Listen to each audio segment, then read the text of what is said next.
이 복구 전략도 저희가 이렇게 살펴봤는데 좀 더 다양한 용어들도 살펴보면 좋을 것 같아요. 이 사실 주식 시장에는 이 공모 상장이라는 단어가 있잖아요. 코인에서도 비슷한 용어가 있다면은 어떤 걸까요? 이제 코인은 아시겠지만 원래는 어떤 제품을 만들어 놓고 어떤 서비스를 만들어 놓고 그다음에 이제 이 회사를 키운 다음에 주식을 판매하는 것과는 달리 네. 어떤 걸 만들 거야. 내가 어떤 서비스를 할 거야. 이 서비스가 괜찮지? 그러니까 이거에 투자를 해줘라고 하는 거꾸로의 개념이라는 거죠. 우리가 아는 주식 삼성전자 같은 경우는 사업을 잘하고 네. 또 많은 매출이 일어나기 때문에 안정적인 사업에 대한 투자를 한다고 보면 네. 코인은 그럴 가능성이 있는 곳에 투자를 하는 거거든요.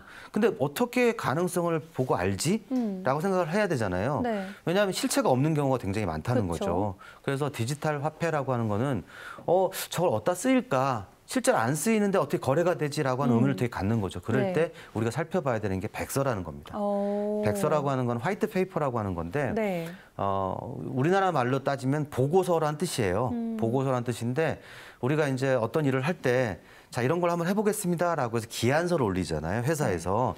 그렇게 했을 때 사장이 보고서 이 기한이 되게 좋은데? 이거 한번 추진해봐. 라고 했을 때 그 기한서를 대로 잘 이루어지면 그 사업이 성공하는 것처럼 네. 코인 시장에 접근할 때는 백서를 먼저 읽어야 됩니다. 자, 이런 식으로 내가 서비스를 만들 거야. 사토시가 만들 때도 백서를 먼저 만들었고 그다음에 그 이후에 시스템이 나왔지 않습니까? 그전에는 백서를 보고서 판단하는 겁니다. 그런데 최근에는 이게 불장이다 보니까 많은 사람들이 코인 시장에 접근하고 있지만 내가 좀 사고자 하는 그 코인에 대해서 백서를 읽고 들어오시는 분이 거의 없어요. 또 그쵸. 많은 코인들이 또 영어로 돼 있다 보니까 네. 또 접근하기가 되게 어렵지 않습니까? 네. 하지만 이런 부분들에 대해서도 공부를 하셔야 된다. 그래서 백서를 보고 이 코인이 좋은데? 라고 했을 때 ICO라고 하는 이니셜 코인 오퍼링이라고 하는 걸 먼저 진행을 했었어요. 예전에는. 네. 근데 이제 우리나라에서는 이게 불법화돼 있고 왜냐하면 ICO를 해가지고 돈을 거둔 다음에 사업을 실제로 안 하는 먹튀, 일명 먹튀라고 하는 기업 재단들이 많이 발생하다 보니까 그렇게 하면 안 되겠다라고 해서 이제 IPO 실제로 아까 말씀드린 이제 그 공모를 해서 상장을 하는 거죠. 근데 이제 아까 말씀드렸지만 주식 같은 경우는 실체가 있는데 코인 같은 경우는 실체가 없는 상태에서 IPO를 하게 됩니다. 그러면 네. 백서라든가 또는 마케팅이라든가 여러 가지 정보들을 가지고 이제 상장을 하게 되는데 그거를 이제 코인 시장에서는 이제 공개 공모라고 이제 볼 수가 있는 거고요. 그러니까 그 용어를 이제 IPO라고 이제 부르는 거죠. 네.